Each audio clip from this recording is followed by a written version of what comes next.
Hey, what's going on, guys? Got a request from somebody to see kind of like how, to rebuild like a ratchet and stuff. So I figured, you know what, even though I had gotten mine working again by opening it up and putting anti-seize on the parts and stuff, I was like, I'm gonna take it apart again, really clean it up, and then I'm going to make a video about it. So that's exactly what I decided to do. And the first thing I did was I disassembled the ratchet.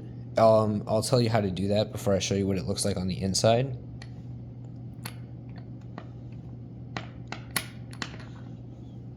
This is the faceplate. I washed it and the ratchet on the inside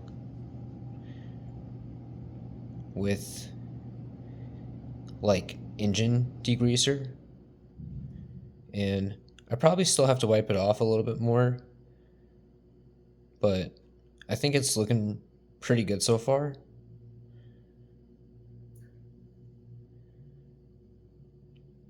So yeah.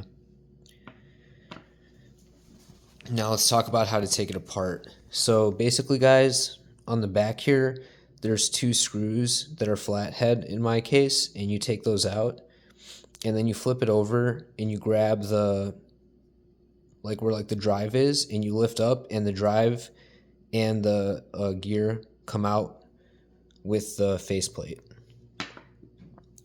And then you have to remove this like lever. So to do that, you need like a small punch, and then you just like punch through this piece over here, which is the selector, and then this will come out, and then you can remove this, and then the ball will go flying, so be careful. And then there's a spring below the ball. It's pretty simple, and there's a lot of videos on YouTube about it that you could watch. So definitely take a look at that. I learned how to do it by watching this guy called RJ the Bike Guy. And then the last step is taking out the faceplate. So to do that, basically, I got ATCs on my fingers. So to do that, basically, you have to flip over the ratchet. I know I just washed it and I got a little anti-seize on my fingers. I'll probably wipe it down one last time and clean it one last time. But you have it that says snap on right here, and you take like a socket like this and you put it like on top of the faceplate. So because the socket is like just big enough to be able to like go through this hole right here. You see what I'm saying? You could probably use a 9mm socket and it'll be even better. And then you just tap on the end of it. In my case, I just put the ratchet on like a book, like that one right there. And I tapped on it like a few times and it just came out. So pretty easy to do. And there's two pieces here. There's the faceplate, and then there's a small gear that goes inside the faceplate. And you'll see exactly what I'm talking about when you take it apart. And to take it apart, I used my iFixit 64-bit driver kit. I used this flathead right here, and then I used one of these bits that I never really used, but it's kind of like a circle all the way up here as a center punch to punch out the lever from this piece.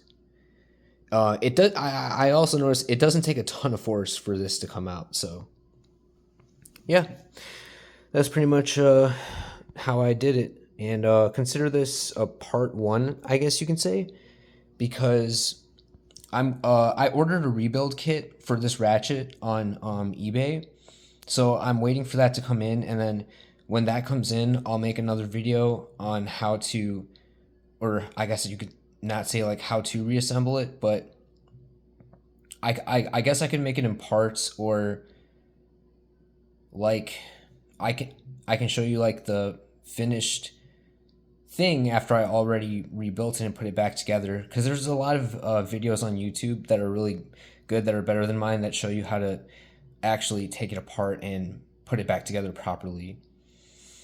So yeah, those are definitely worth checking out. Check out that RJ the Bike Guy's video on rebuilding a snap-on ratchet, and pretty easy to do once you've done it. Another thing you should know is that there's a tool you could buy to rebuild these, and it's called the Snap-on ratchet tool, and it basically allows you to reinstall that small ball in that spring right there with this piece right here, and then yeah, and then after that you can install that piece, and then you would put this in, but before all of that you would install the faceplate with the small gear thing first.